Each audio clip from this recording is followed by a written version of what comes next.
Good morning, Chaim. Morning. Okay, let's get going. It's good Chodesh, everybody. Let's go to Daf 2. In our Mishnah, we have Machlokas, Hatim, Mate, and Mavoi. We had three opinions. Came along a time with the name of Rabbi Shmuel, and he said that what? What did he say? That less than 4 amos, they never argued. And Rabbi Akiva did not agree with him. Rabbi Akiva said to him, no, even less than 4 amos, they argued. The Gemara says like this, up to you, basement base, bottom line. Mishuma Mishmol Lama Tomadevechod Chulu. Says the Gemara top of Gimel Amud Aleph. Rabbi Akiva Omer Azev Zanech Leku Chulu. Rabbi Akiva disagreed with him. That means he said less than 4 amos they don't argue. Rabbi Akiva says yes they do. Says the Gemara Rabbi Akiva and the Tanakama. In fact, the Tanakama said they argue. What is the difference between Rabbi Akiva who says they argue? The simple pshat of the Mishnah, if you'd asked me, is the Talmud came along and said that less than 4 amos they don't argue the Tanakama. The Rabbi Akiva comes and backs up the Tanakama and says no. I hold like the Tanakama that they do argue less than 4 amos. But the Gemara understood that that's not enough. People weren't just saying what the Tanakama is saying. It must be arguing. Must be something else. Tanakama says they always argue. Came along the Talmud and said no, less than 4 amos they don't argue. Now Akiva says yes they do. What's Rabbi Akiva adding to what the Tanakama already said? Answers the Gemara. We had previously, I said we're going to mention it a few times, that he holds that less than 4 tefachim you need nothing at all. And therefore, between the Tanakama and Rabbi Akiva, there's machlokes regarding this opinion. Less than 4 tefachim, you need a simon. We don't know who says what. So there's actually 3 shittas in our Mishnah to Mata and Mavi. That means either a lechi and a kerb Shammai, a lechi or a kerb Silel, or Rab Lezer 2 lechim. And then we have 3 opinions. When did they argue? The shitta of one opinion is they argue from 10 amos to nothing. The shitta of the Talmud of Rabbi Shmuel was they only argue from 10 amos to 4 amos, but less than 4 amos they don't argue. A third opinion is like this: from 10 amos to 4 tefachim they argue, but from 4 tefachim and less you don't need anything. So we've got 3 different opinions. If you work it all out, it should be quite clear. Okay. Tanya Rabbi Akiva. Rabbi Akiva said, Rabbi Akiva, when he heard this, he said to the Talmud, you're saying it in the name of Rabbi Shmuel. I know that Rabbi Shmuel is such a great person that he would not have possibly made such a mistake. So you're misquoting him. Let's say I say to you about the name of Moshe. He said, nah, Moshe will never have said such a thing. That Talmud said it. It means he made it up himself. The halacha case, the Talmud and the halacha is like that. Talmud says, well, go for kasha, he's self-contradictory. Why? Almost if you say Bishmol could never have said such a thing, you mean to say that it's such nonsense that Bishmol would never have said such a thing. But almost halacha case that Talmud, and then you say that halacha is like that Talmud. He can't do both. Yeah, you hear the contradiction. You can't say Bishmol couldn't have said it and then finish off and say and halacha is like that thing. That doesn't make sense. Like, answers the Gemara, 2 answers. Sometimes a Rebbe will say something, the Rambam says, you're allowed to say an incorrect psak just to get people's thought to start thinking. And therefore, of course, Rabbi Akiva didn't mean that halacha is like that Talmud. We held that Rishon couldn't have possibly said such a thing. He said it only to make the Talmidim think. But he didn't mean to say that halacha is like it. He meant to say that there's some logic to it. Meaning there's something to think about, there's something to see in what he has to say. Whenever we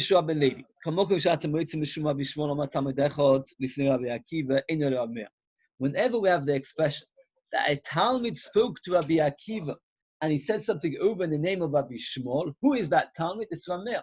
What's the proof it's Rameh? Because we'll find that Rameh learned both by Rabbi Shmuel and Rabbi Akiva. So it's logical to say that if a Talmud comes along and says to Rabbi Akiva, I have something to say over from the name of Rabbi Shmuel, that who is he speaking? Who's the Talmud who's talking? It must be Rameh, because we know that he learned by both. Why? Sheshimesh is Rabbi Shmuel to Rabbi Akiva, because he was a Talmud of Rabbi Shmuel and Rabbi Akiva. The Tanya, Rameh. He said to Rabbi Shmuel, when I was by Rabbi Shmuel, when I was learning by him, Kankantam is a kind of ingredient in ink, which makes it that the ink never gets rubbed out. It's a particularly powerful ingredient. There's no good English translation for it. What? Permanent. It makes the ink permanent. So when I was by Rabbi Shmuel, I would put this inside the ink. He never objected. Because Shabbos says, so Rabbi Akiva also lie. Rabbi Akiva forbade. We'll explain later why it's forbidden to add such an ink. So we've got 2 things from this story. One is that he first learned by who? Rabbi Shmuel. Then he learned by Rabbi Akiva. Second of all, Rabbi Shmuel permitted it, and Rabbi Akiva forbade it. Now we're going to have a bais which says two exact opposite stories. This time he's learning by Rabbi Akiva first. And he never said anything. So which way around have we got to go? Rabbi Akiva first, then Rabbi Shmuel, and Rabbi Akiva is only permitted, Rabbi Shmuel forbids it. What job is, what do you work? I'm a writer. Be careful what you do. What you do is Melechas Shamayim. The Sefer is very important. Melechas Shamayim. You might add a letter or minus a letter. You'll destroy the entire world. How can you destroy the entire world by adding or minusing a letter? Instead of writing by Dabu Hashem al Moshe, you write by Dabu Hashem al Moshe. By Dabu is plural, making as if there are many gods. Or Bereshis Boru Elokim.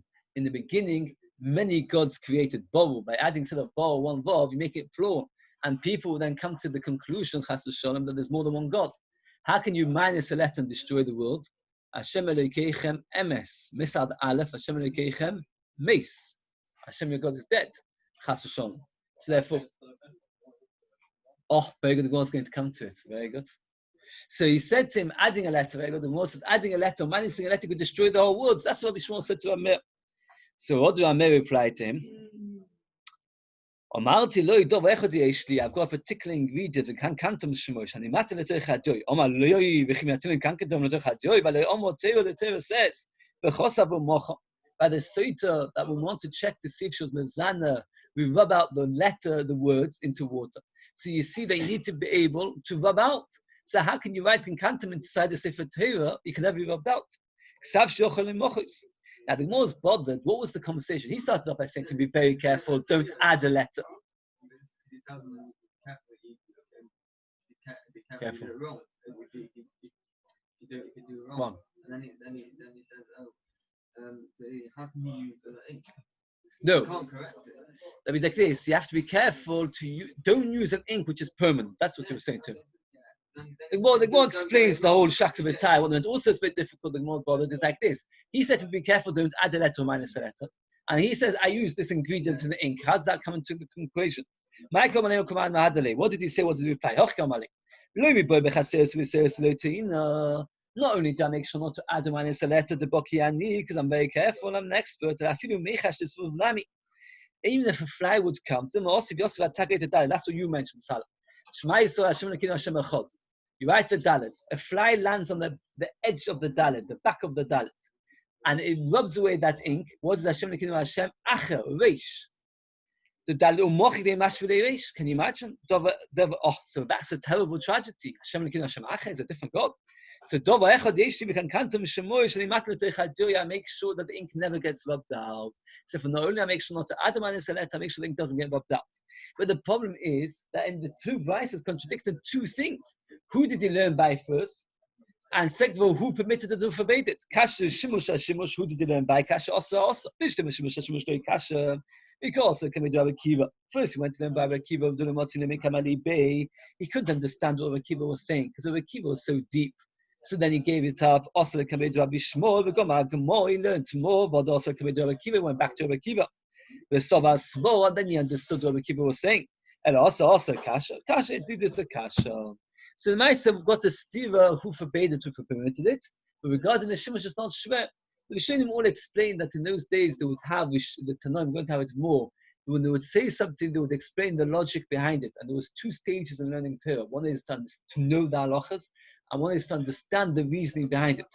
When he came to Rabbi Akiva explained the reasoning, but it was so complicated, he didn't understand it. So he first went to Rabbi Shmuel to learn Torah, and only then he went back to Rabbi Akiva to hear the reasoning. So, what? That's Gemara. That's what Rashi always calls this Gemara. Tanya, Rabbi Yehuda Omer Amer. Tanya, Rabbi Yehuda Omer Amer. Lekul matan tilin kankantam. Can always add kankantam. Chutz Pasha Soita. Except in the area in the Torah which it says Pasha Soita.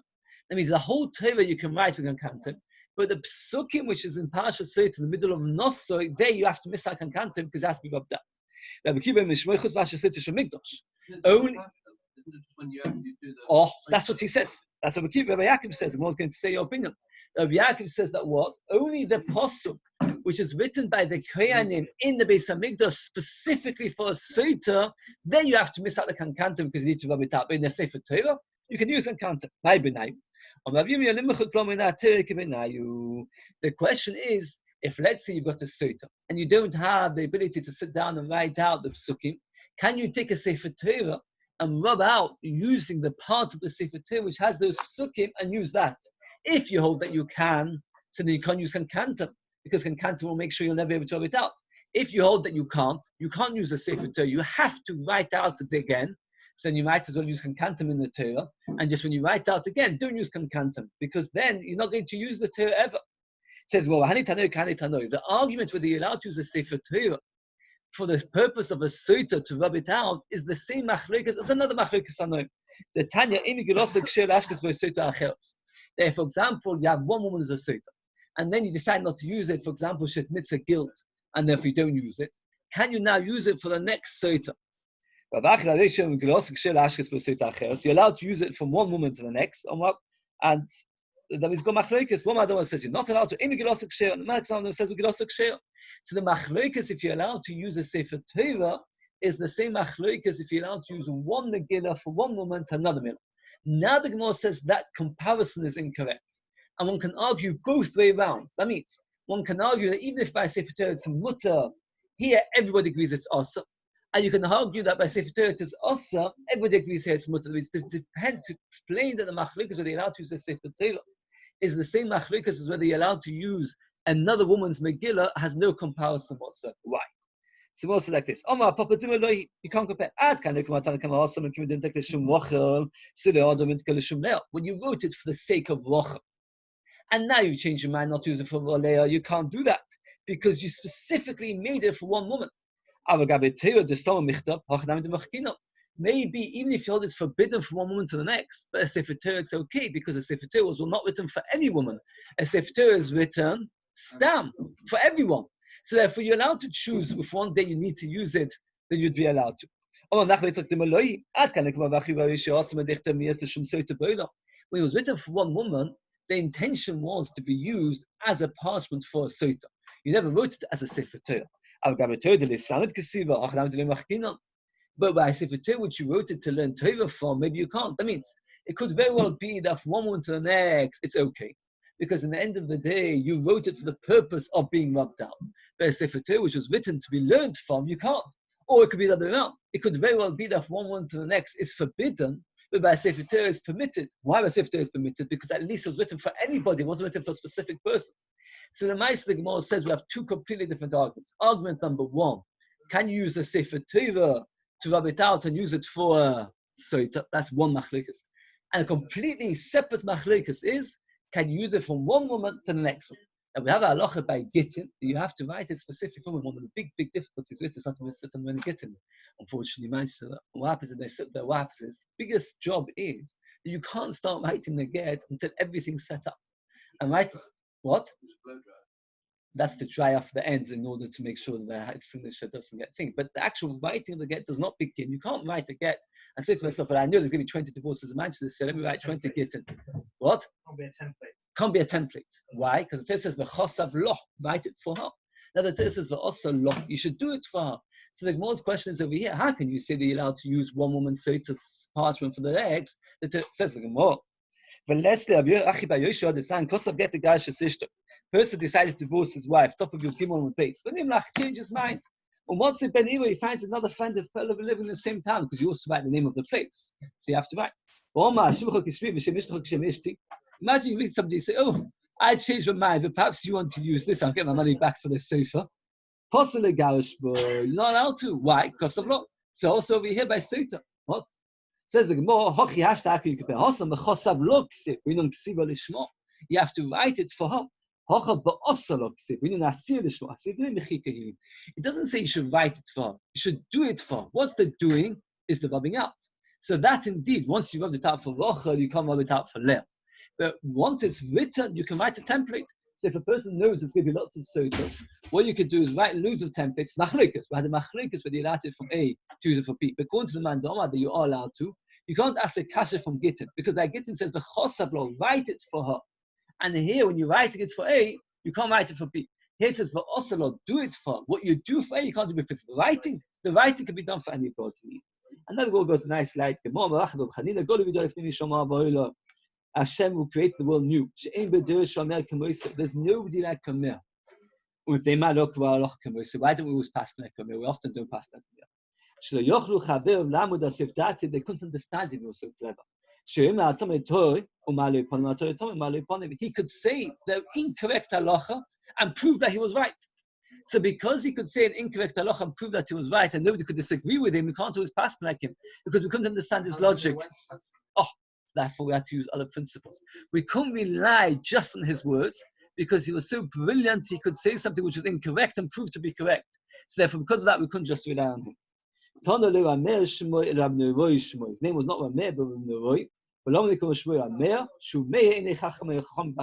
Light them up in halacha because of his brilliance in Torah. Meir comes to the word of light. His name was not really Rameh and not Rameh either. It was either of Nehemiah or of Los Ben Aroch. That he was a light. There's different expressions of light. Meir, Noivoi is shine. So he would light up, he would shine into the Chum with Torah, and he was also had a different name. He had 4 names that comes out because he was such a great person. It's interesting. That must be that maybe that was his name when he was born, I think. And then afterwards they added Noivoi and Rameh. Omar Rebbe, that which I'm greater than my friends, the Chazis I saw a man from his behind. If I've seen his front, that person has a big Indian to see a Torah. And that means Rashi explains that when you see the Rav, he explains it that what happens, not Rashi, so the Meiri says that what happens is when you're standing behind, you only hear the words. When you're standing in front, you see the facial and hand expressions. The zoom counted. Now, why do Meiri sit behind? Because they used to sit in circles. And what? See that with Manchester Shiur. That's it. So therefore, if you sit behind him, so therefore you can't really see, you could only see. Think of Rebbe saw him from behind. Had he seen him from his front, it would be even greater. He had a talent called Sumchus. For everything which was tummy, gave 48 reasons to prove it's tummy. For everything which is toy, he would bring 48 reasons to it's toy. There was a great Talmud in Davne. He could prove, the Torah says that Asher is his tummy. He could prove that it was toy in 150 different ways. Can you imagine such a thing? I'll prove that it's toy. One of the shrots, 8 shrots, a snake is not one of the 8 shrots. So if you walk in the street and you see a dead snake and you pick it up, are you tummy or toy? Toy. If you see a dead shell and you pick it up, you're tummy. Now what happens is like this: a snake creates tumor. How does it create tumor? Because it kills people. It kills animals and humans. Animals become the vela, humans become a mace. So therefore, a nachash creates a huge amount of tumor. And afa became picking it up does not make me tummy.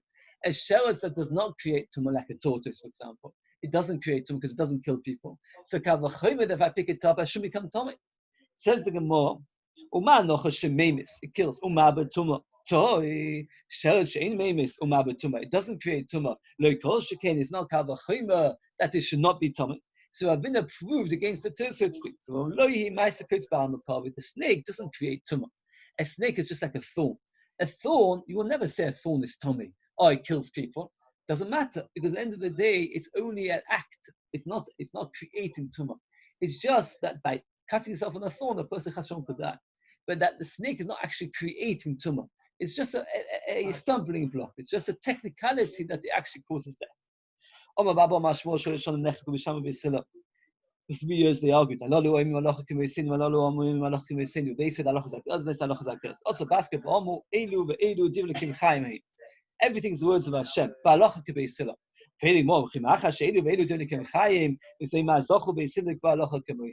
Why did Beis Hillel be zeicher halachas like that? Because they were pleasant and they accepted criticism. They would explain their words and the words of Beis Shammai. Rashi explains that Beis Hillel, they would explain their drashas and Beis Shammai's drashas. And Rashi gives an example she actually had in Brachos. So there says V'shach b'chov kumecha. That Beis Shammai hold that V'shach b'chov kumecha, you have to say Shema in the morning standing and Shema at night lying down. And we still say no, V'shach b'chov kumecha means time of getting up, time of going to sleep. But Beis Hillel didn't just explain their proof. They also, like they learned they also explained the drashas of Beis Shammai. That means they wouldn't disregard other people's opinions. They would explain theirs as well. They would have the respect that they would always quote Beis Shammai before themselves. Like we've learned, the person sitting in the sukkah, but the table is inside his home. He's got a very small sukkah. So he puts the table inside his house and just himself in the sukkah. The Shammai says possible, says kosher. Here's one of the few occasions that we pass in like Beis Shammai, because if we hear indeed, the person has to be careful not to leave the sukkah inside his house. If you've got built-in sukkah and half the sukkah is possible, don't leave the sukkah, your table inside the possible sukkah and eat. So you have to make sure that part of the table is also in the kosher part of the sukkah. And the more carries on. Was not the story. Now who's speaking over here? Beis Hillel is speaking. And who do they quote first in the story? Beis Shammai. So we see over here that Beis Hillel had the humility that even when they were quoting their own story, they would say the elders of Beis Shammai first. And that is a proof that they were humble, and that's why we pass on like them. But the Gemara carries on. That's the proof of the Gemara. The Gemara carries on. What's the proof? The Gemara carries on the story. The back is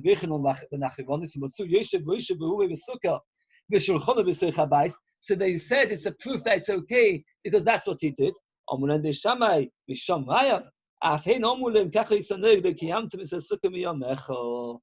kept sukkah. Now that's agav, that's all a tangent.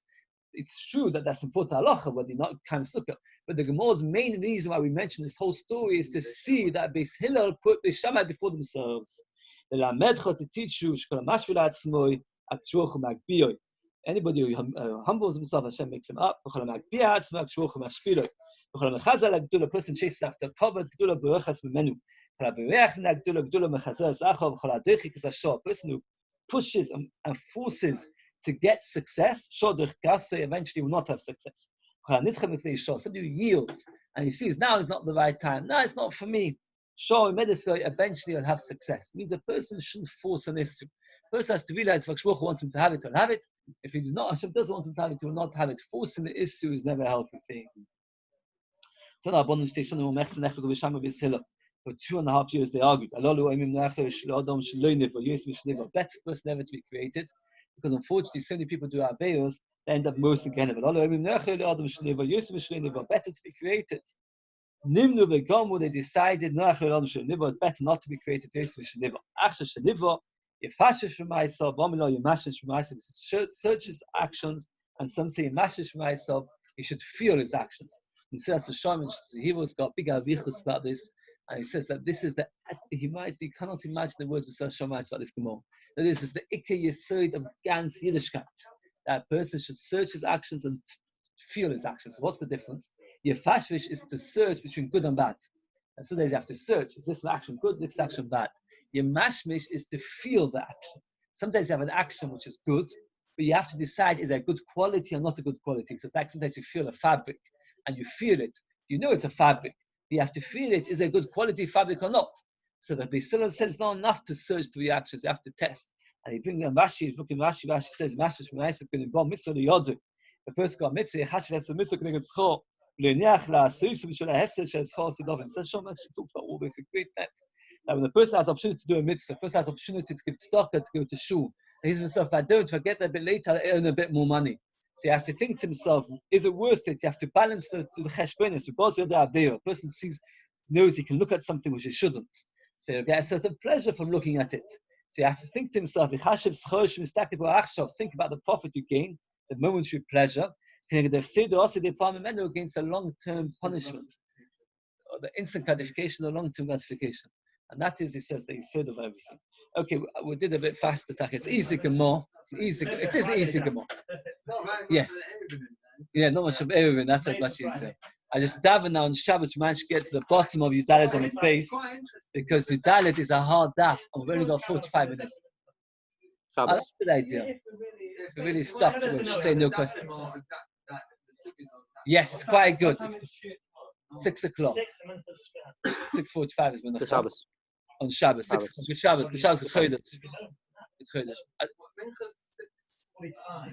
Yeah. And it's tomorrow is much is